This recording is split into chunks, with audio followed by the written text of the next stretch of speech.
Roads leading to prison in dire need of maintenance.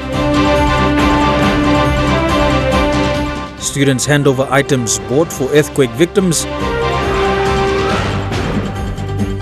And reviving spice farming, a potential revenue earner. This is the National EMTV News with Meribah Tulo. A very good evening. Thank you for joining us for Wednesday's news. Correctional officers and PMV bus operators have raised concerns on the bad road conditions of the Bomana Road. This stretch of road leads to the main prison compound, the courthouse and the prison female wing. The road has deteriorated to the state where it becomes nearly impossible for sedans to use, especially during wet weather. This footage taken this morning shows the state of the road that leads to the biggest prison facility in Papua New Guinea. An estimated 2,000 people use this road on a daily basis.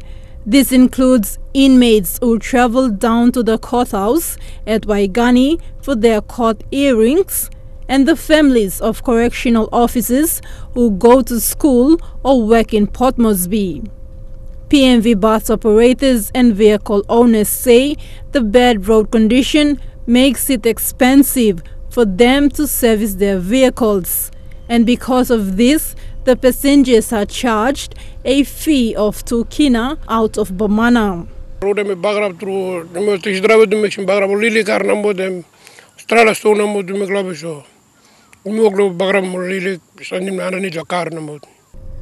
The responsibility of maintaining this road falls under either the member for Moresby North East and Minister for Correctional Services.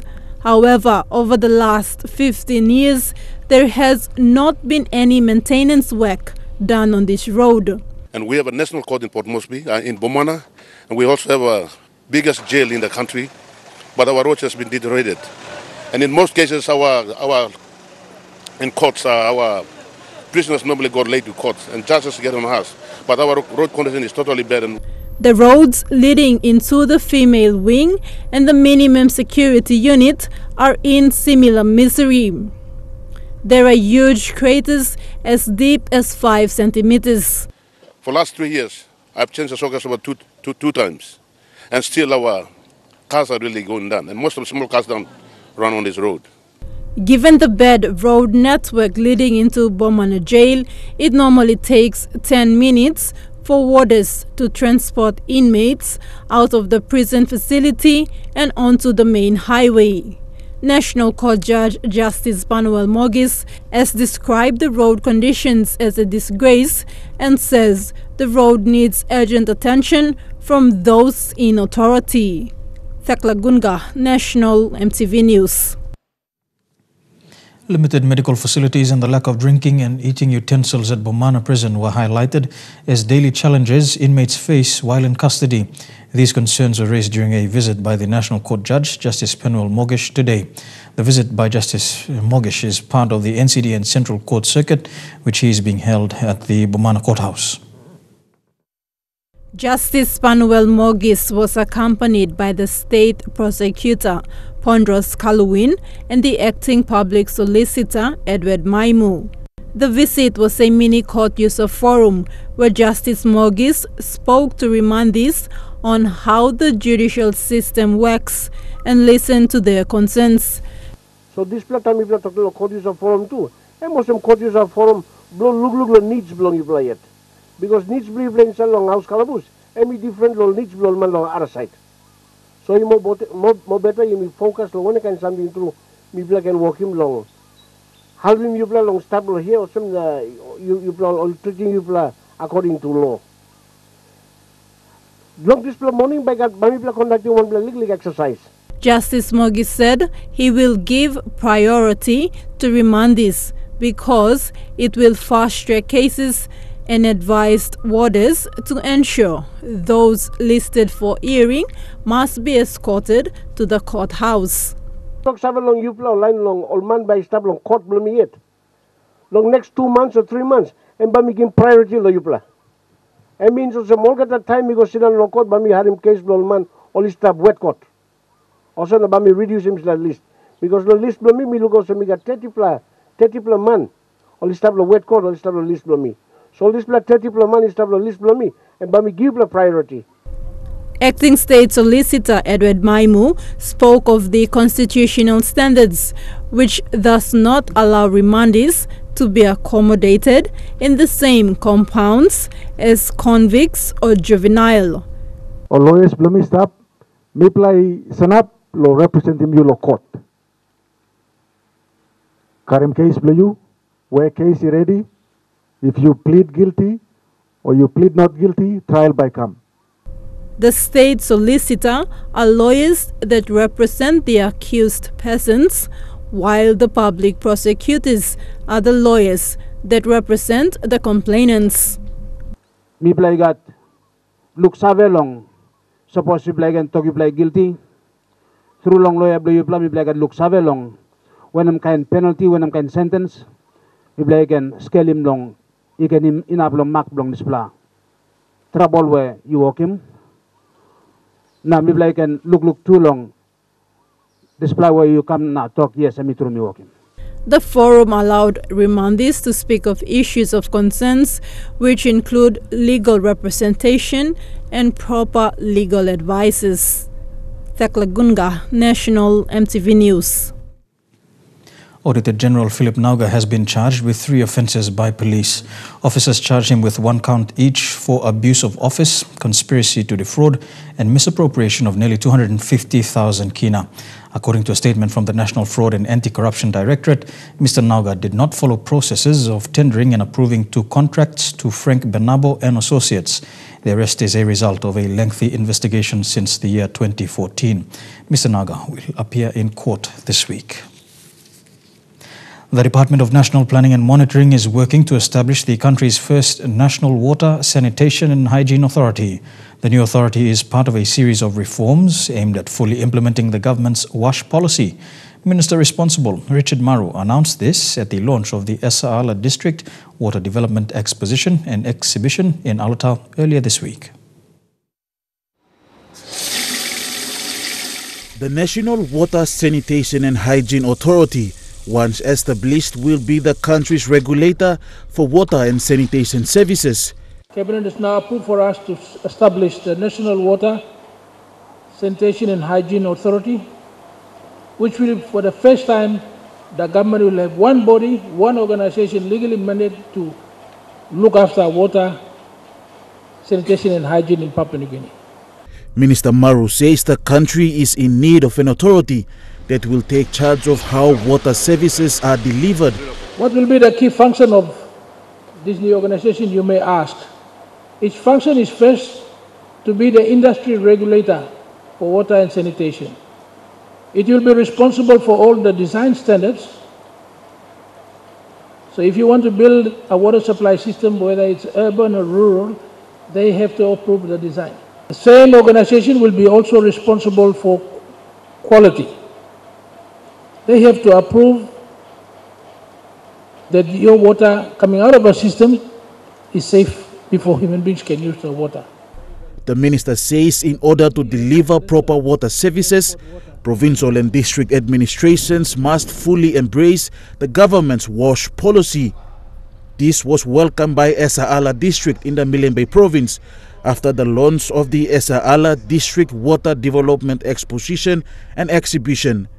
WASH plan that our district is working on, which primarily features our intention to do a baseline study, to actually know how many villages have running water, how far is the nearest tap from the people where they live in the hamlet, and what we can do going into the future.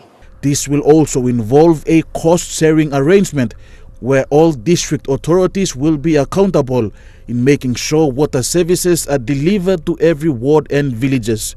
It is our intention as government to ensure that by 2030, we increase the number of people in our communities and our cities and towns who have safe water from 40% currently to 70%, and by 2050, everyone must have access to safe water and sanitation and hygiene. Stanley Over Jr., National EMTV News. Port Moresby International School presented water containers, food items and other relief supplies today to the people of Hela. The donation was received by Taripori MP James Marape this afternoon at the Pomis School grounds. The donations were bought after weeks of fundraising by students and staff. Taripori MP and Finance Minister James Marape was at the Port Moresby International School grounds to receive the donations. This comes after weeks of fundraising by students. Student leaders say the school community did their best to help those affected in the recent 7.5 magnitude earthquake that affected Hela and other 3 provinces. The Interact Club did a cake sale and an ice cream day, and the proceeds from that were used to buy 20 200-liter water barrels for the victims. The donation include water tanks, cooking utensils and food items. Money collected in recent fundraisers were used to buy the items. The student held other various events to raise funds for today's presentation. We bought from fundraising the 50 cartons here, and from donation we collected clothing items. Taripori MP James Marape was overwhelmed with the donation. He says many stories of the aftermath remain, but it is such small donations that will cheer up the affected victims of the earthquake. To have this kind gesture for us to convey back to Hela. Thank you very much to every one of you, every student sitting here, whatever way you've contributed, every staff. I will certainly flood your pictures back home. The Hela Relief Coordination Team will be airlifting the donations to Tari in the next 3 days. Jack Lapave Jr., National EMTV News. In 1989, when the government established the Spice Industry Board, the hope was that farmers would be supported through high-level government intervention. 30 years on, farmers continue to struggle to produce small volumes of spices in an industry that is potentially worth more than coffee in export revenue. This is a small but important production operation in Ungai, Eastern Highlands. Here, small volumes of spices are produced, and the spice producers have come to realize that the demand for homegrown spices is rising and they can't adequately meet it. Zacharias Ikio from the Eastern Highlands-based Spice Development Agency has been doing spice work for more than 20 years. He's frustrated about the years of neglect and the lack of government support. Support the Minoximo government. Mixim Tasolo Dona. Government and Minos, submission after submission, nothing has happened. Reading proportion, Akaram come. How much la inky finish, how much la paper finish, nothing to date. Over the last 17 years, me been sweating guts for me for nothing, me no example something. But at the end of the day, I'm trying to help the people, the government is trying to help. Farmers in the Eastern Highlands grow only 5 different spices at present: turmeric, ginger, chilies, onions, garlic and cardamom. Collectively, these crops have a potential export volume of between 6,000 and 7,000 tons. In terms of revenue, this is worth about 100 million kina. Spices are what agricultural planners describe as low volume and high value crops. This small building doubles as an office and a production facility. Chili powder, ground turmeric and ginger are produced and packaged for the Groka market. Last year, September 2017, we started processing. Supply the supermarket in Groka, all the main supermarket we supply. Some of their product end up here at the Bintangor supermarket in Groka town. They sell it at half the price of imported spices. While this is a relatively big achievement for spice farmers, the challenges remain. Zacharias has no logistical support and very little technical assistance from the Agriculture Department. Scott Waide, National EMTV News, Groka. Here with National EMTV News, we go for a break. When we come back, more stories from today. Stay tuned.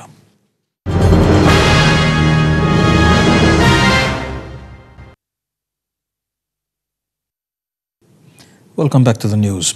The role of the country's Forest Board has been questioned, with Northern Governor Gary Juffa calling for an overhaul of the board as well as the PNG Forest Authority.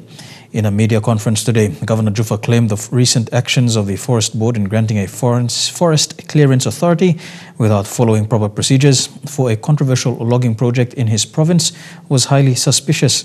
He said whilst there was support from the government to clean up the forestry industry, the actions of the minister and acting board chairman in recent times did nothing to protect local landowners.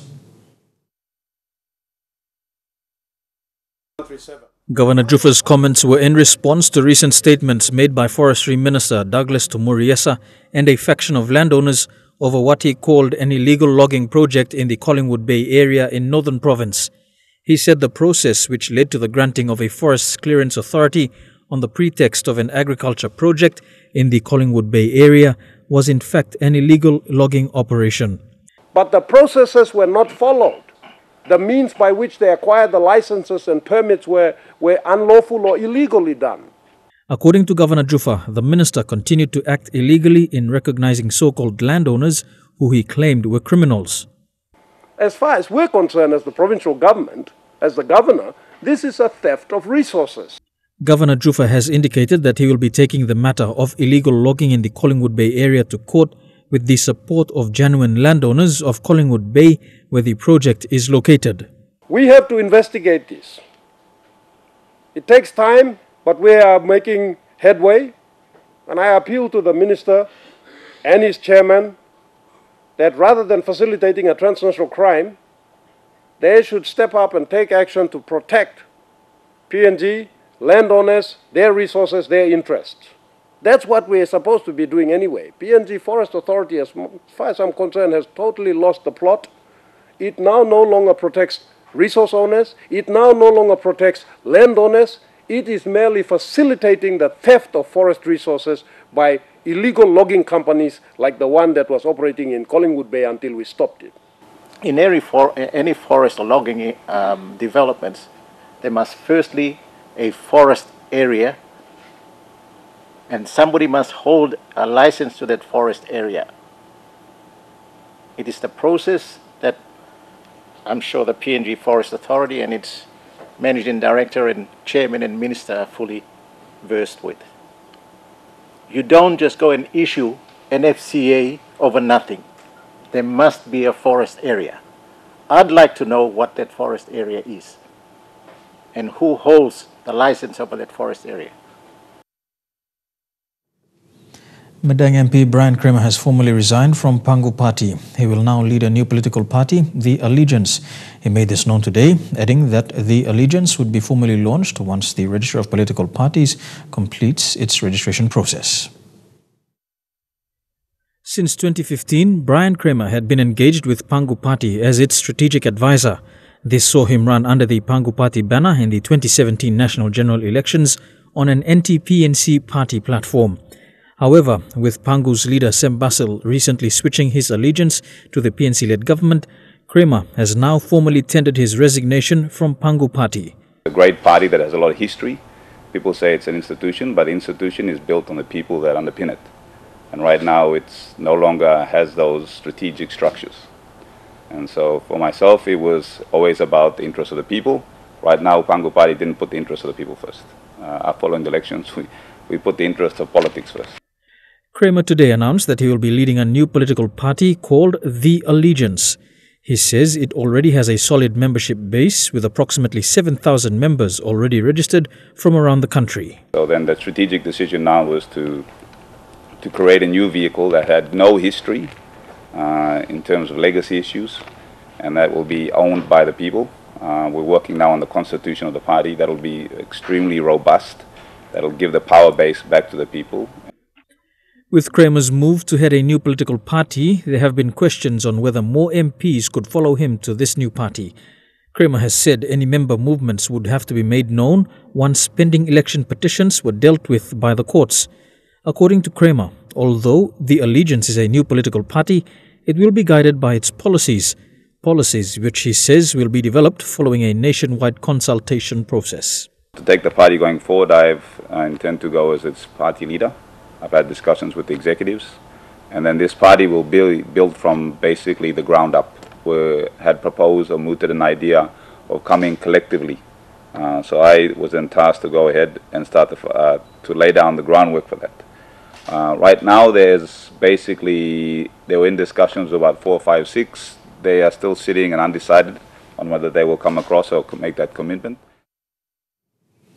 Neragaima High School in Simbu Province received a fully kitted solar lighting pack delivered and installed by Bank South Pacific. The new solar lighting pack will light up 2 double-story classrooms and the staff room at this remote school. Costing over 20,000 kina, the installation includes solar panels, batteries for energy storage, an inverter for energy conversion, lights with solar LED bulbs, switches and distribution lines. The completed project was handed over to the school last Saturday by BSP Kundiawa branch team as part of the 2018 BSP Community Project Initiative. Efforts by a primary school in Makam district to improve infrastructure has received support from a government agency. Today, representatives from Intoa Primary School were presented 200,000 kina from the National Gaming Control Board. The National Gaming Control Board today presented 200,000 kina to a school in the Makam district. NGCB Chief Executive Officer Imelda Agon presented this funding support to Intoa Primary School. These funds coming from NGCB's community benefit funds. Because education, when you want to invest in anything in life, education is the way forward, because we give back to the areas where there is needs. In handing over the funding, Agon also called on the school board and management to ensure that the funds were properly accounted for, which she said would be critical in determining whether the school received further funding in the future. Please consider this on need basis and availability of funds. When you get a letter from the gaming board with a check, in the letter you're also reminded of the fact that it's public money and you have to acquit. Intoa Primary School in Makam district has a student population of just over 200. In receiving the funding, its primary school head teacher Tom Gurub thanked NGCB whilst at the same time committing to ensure that the funds would be properly accounted for. It's a blessing to us. We would like to thank the organization on behalf of the parents that your money will be put into good use. Member for Makam, Koni Iguan, was also present and thanked the NGCB for stepping in to assist Intoa Primary, adding that it would ease the burden on the school, especially at a time when promised TFF funding were not enough to cover infrastructure development in rural schools. On behalf of the electorate, I would like to thank the National Gaming Board and thank the initiative that the head teacher and the Board of Management have to look outside of the box. A foreign company in Leh was told to cease operations by the province's building board following reports of alleged illegal operations. A building inspection was carried out today for the commercial business operating as Hara Enterprises Limited. According to the company's managing director, Habibur Rahman, they were given 4 different licenses by Leh local level government to operate in the same building without consulting the provincial building board. Hara Enterprises were told by Morbi's Provincial Building Board to provide the building structure plan for their operations. According to the senior building inspector, Bonnie Tangara, the building was constructed to operate as a shop. The plan was submitted by the landlord More Kaupa and approved by the Provincial Building Board. The previous submission that was submitted to the board and the papers used for this building was different from what they are doing now. So it was raised, so we came back here to check and we found out that the use that has been approved by the board is no longer here. The building has now been rented to Hara Enterprises, who are now operating a food bar, tavern, liquor shop and recently opened lodge. According to the business managing director, Habibur Rahman, the licenses to operate these businesses were approved by Leh Aben local level government. How me try just increasing this club area before install BIP lounge. I just put 2 toilets because toilet is short. Customer is okay now, so that's why toilet short. That's why I put some 2 toilet. That's why building board come talk with me. They talk to you need to make some structure. Okay, I'll try to follow these rules. Mr. Tangara said today that the other operations, apart from the food bar and liquor shop, were illegal because they were not part of the floor plan submitted by the landlord. We're going to bypass building board and then other authorities have given approvals. According to us that I questioned him, he said that he got the approvals already. And now I see it is that they have gone bypass building board approval because the other authorities who are supposed to give The approval to operate this has not gone through building board yet. That is why we are here to do that now. So the landlord More Kaupa said he will submit a new building plan so the businesses can resume operations. Julie Badui Owa, National EMTV News, Leh. Here with National EMTV News, we go for a break now. When we come back, some stories making headlines overseas.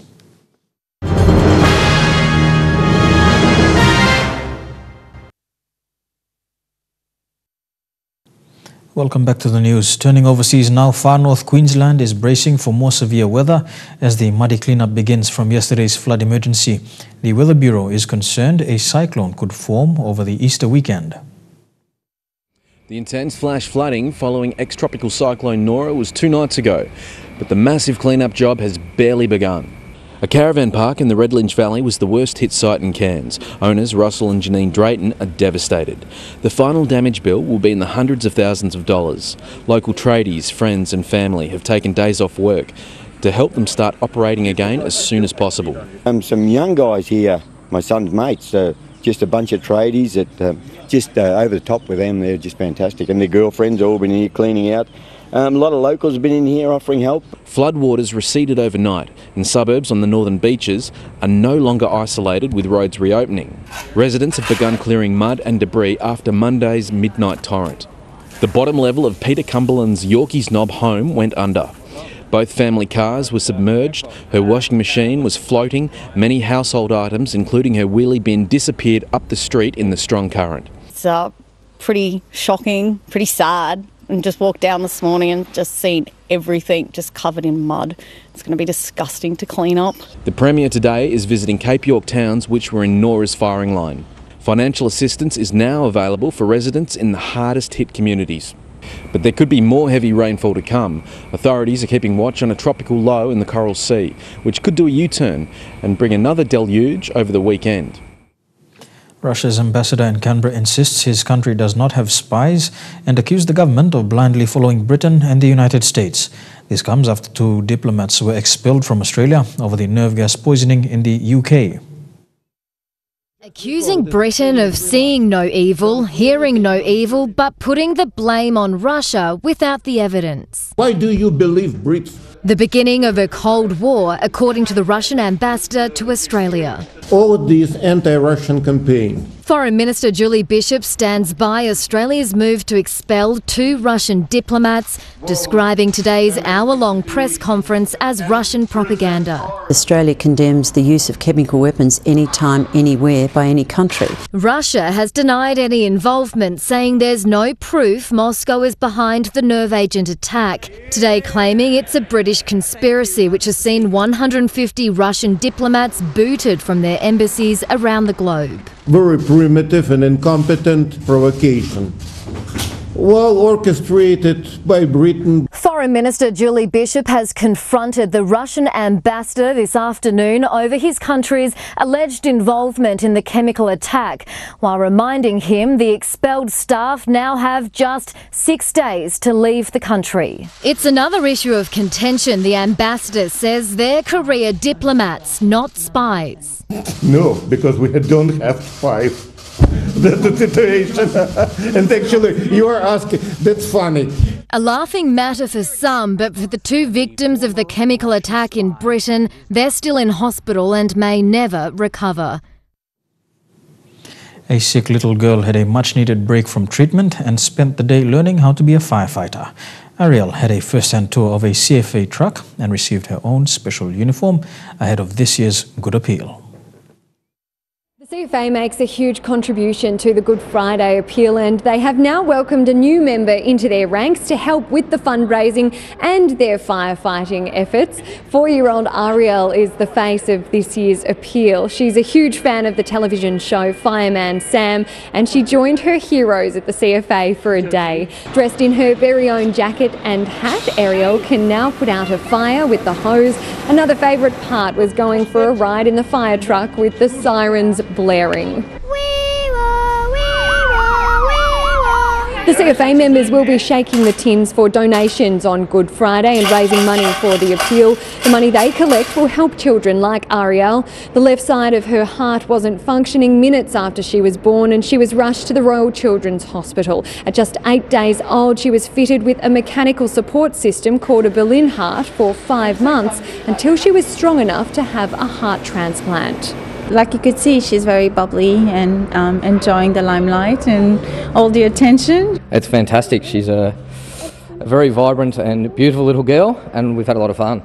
The CFA has been collecting money for the appeal since 1951. Last year they raised more than $1.7 million, which is 10% of the total amount raised. Yeah, with National EMTV News, we go for a break now. When we come back, some sporting updates in Trukai Sports. Stay tuned.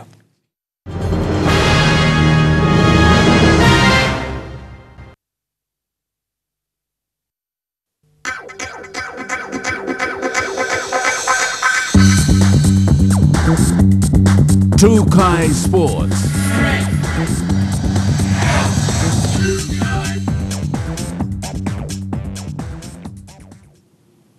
Welcome to Trukai Sports. Today, Trukai Industries presented a cheque of 500,000 kina to the PNG Olympic Committee to support athletes and officials attending the Gold Coast Commonwealth Games. President of the PNG Olympic Committee, Sir John Dawanikura, thanked Trukai and acknowledged their support through the annual Trukai Fun Run. Godwin Eki with the details. Sir John says Trukai Industries continue to be a great supporter of sports in the country. Trukai's involvement with the PNG Olympic Committee is through the annual Trukai Fun Run event that generates much needed funds for Team PNG. It does go a long way into assisting us achieve the dreams of our athletes. And with that, I'd like to thank Andrew and the management of Trukai for being great partners to the Olympic Committee and giving opportunities for our athletes to excel. Trukai Industries General Manager Andrew Dobney says it is Trukai's corporate and social responsibility to give back to the community through PNG athletes. It's a great pleasure to be part of the PNG Olympic Committee, and we've been involved for 19 years, I think, as part of the Fun Run, and it's just a great pleasure to be part of an exciting team and just to be part of giving the opportunity for Papua New Guinean athletes to really show what they're made of on the world stage. So to be part of that is fantastic, and with that in mind, we've got a cheque for 500,000 kina, which is part of the Fun Run contribution, and we have great pleasure in handing that over to the Olympic Committee today.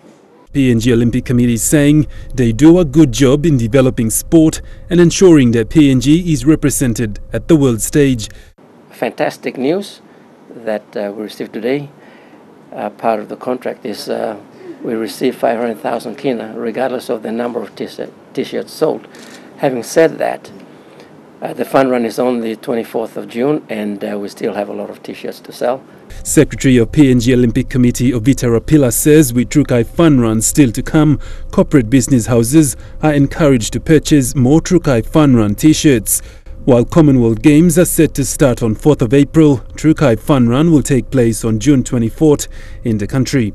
Godwin Eki, National EMTV Sports. A total of 155 submissions were received by the PNG Sports Foundation after the 2018 SP Sports Awards nominations were closed, with a good number of international sporting achievements recorded in various codes over the year 2017. This year, the Sports Official of the Year category collected the highest number of nominations. The committee member, Ronnie Mayer, said 21 nominations were received for 12 sports officials. All nominations are now with the PNG Sports Foundation and are now preparing all files for the selection panel to commence the first leg of judging in mid-April. The finalists will be known on April the 25th, with the awards scheduled for May 26th here in Port Moresby. To rugby union now, and the final squad for the Puk-Puks and Palais to the Hong Kong Sevens were announced today by coaches John Larry and Douglas Guys. Both coaches say the aim behind the Hong Kong Sevens is to qualify for the World Circuit. Again, Godwin Eki reports.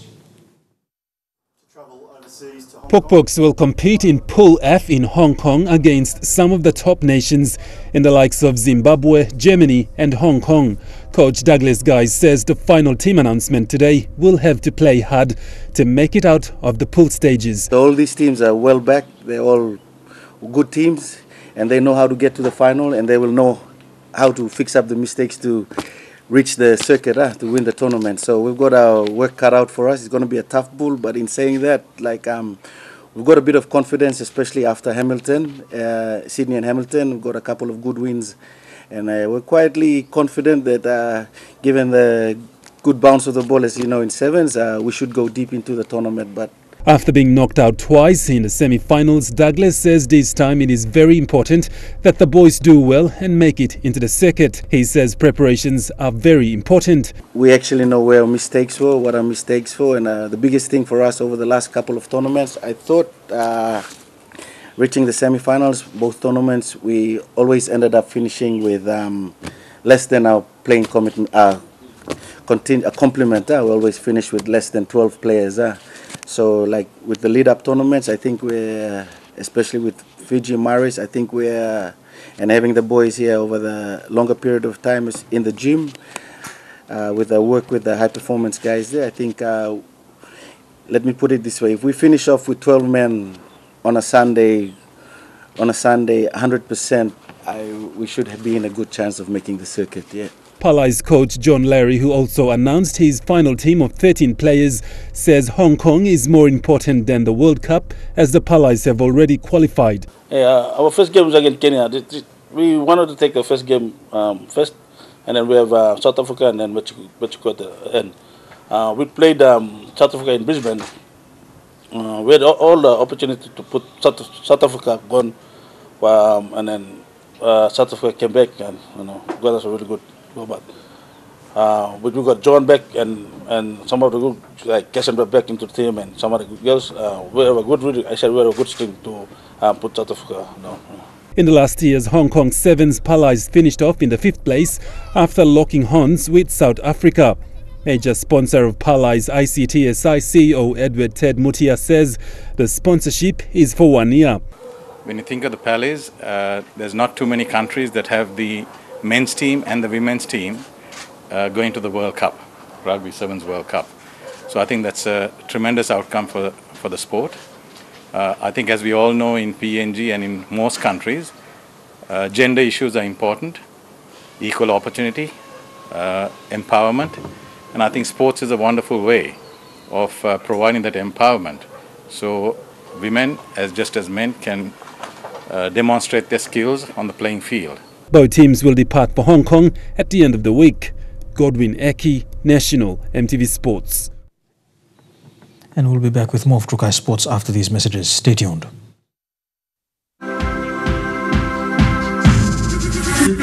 Trukai Sports. Welcome back to Trukai Sports. The National Game Fishing Titles has so far lived up to its hype and expectation, with Day 4 of the titles building where Day 3 left off. Judah Memafu with more. Day 4 of the National Game Fishing Titles, and just like a beautiful bottle of wine, it seems to get better and better the older it gets.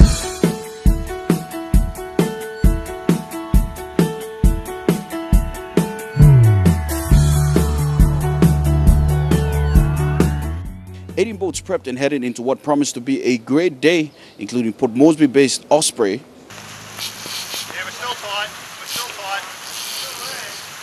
How long have you been fishing, mate? I've been fishing nearly all my life. Yeah.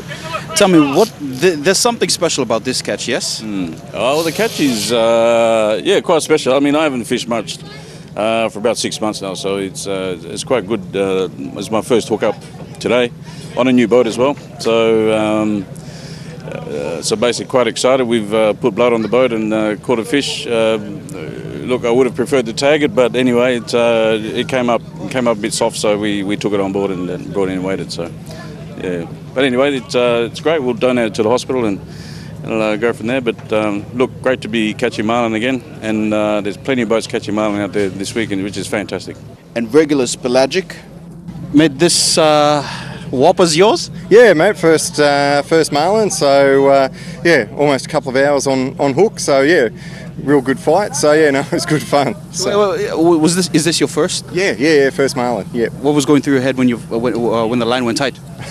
It was good, it was jumping and things like that, and then by the end of it I was just going on buggered. Earlier in the day, we spoke to late game fishing president Graham Gangloff. As a president, I couldn't wish for a better tournament so far. The weather's been great.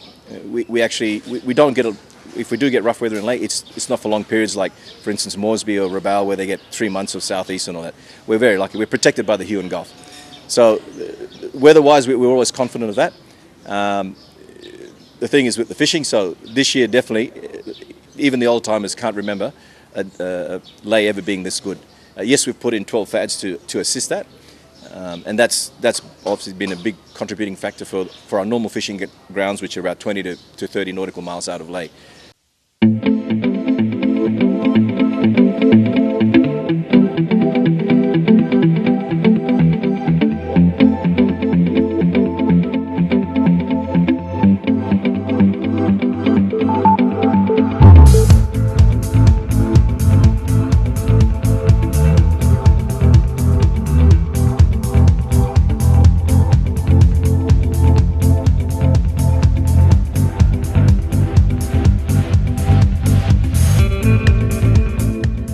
Day 5 is the main event, the Trukai Billiard Shootout, and by tournament standards thus far, it promises to be memorable.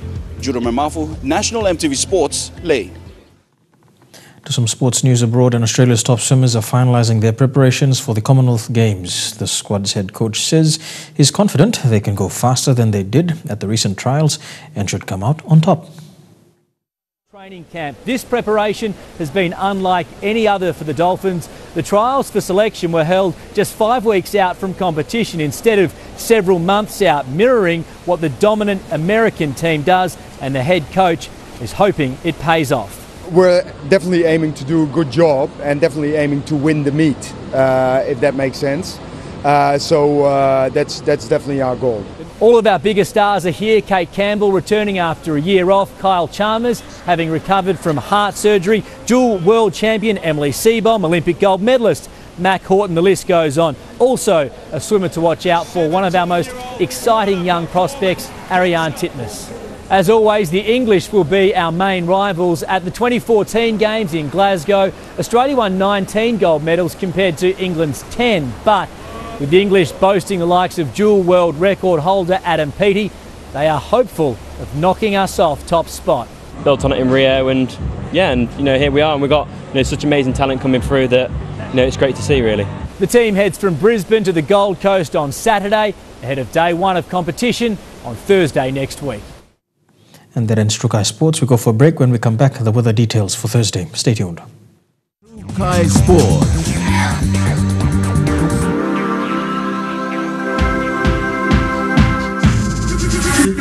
Trukai Sports.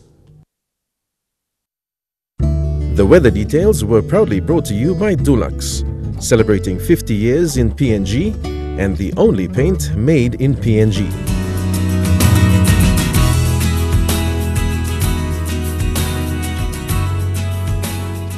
I'll look at the weather forecast over the next 24 hours in the southern region. Port Moresby, Daru, Kerma, Alotau and Popondetta can expect a shower or two.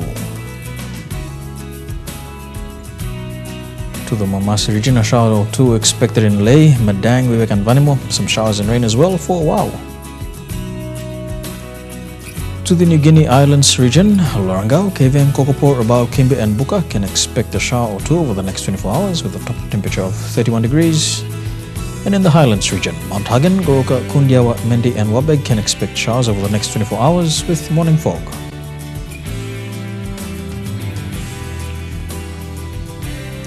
I'll look at the forecast for small ships and the southern PNG-Indonesian border through to Hood Point to Samarai Island, to eastern and western Milne Bay Islands, to Cape Vogel, to Long Island, to the waters of Manus and New Island and waters of Bougainville to east and west New Britain, sea 0.5 to 1.5 meters.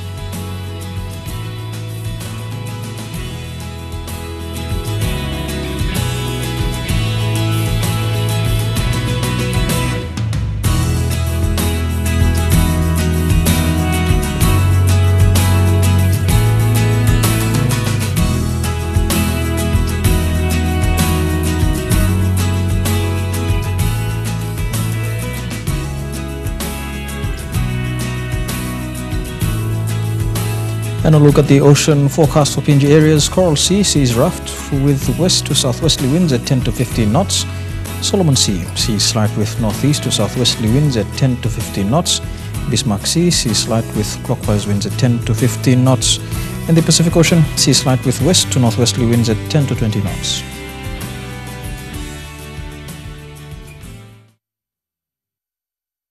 The weather details were proudly brought to you by Dulux, celebrating 50 years in PNG and the only paint made in PNG. And that's the news, sport and weather for today. On behalf of the EMTV News team, pleasant viewing. Good night.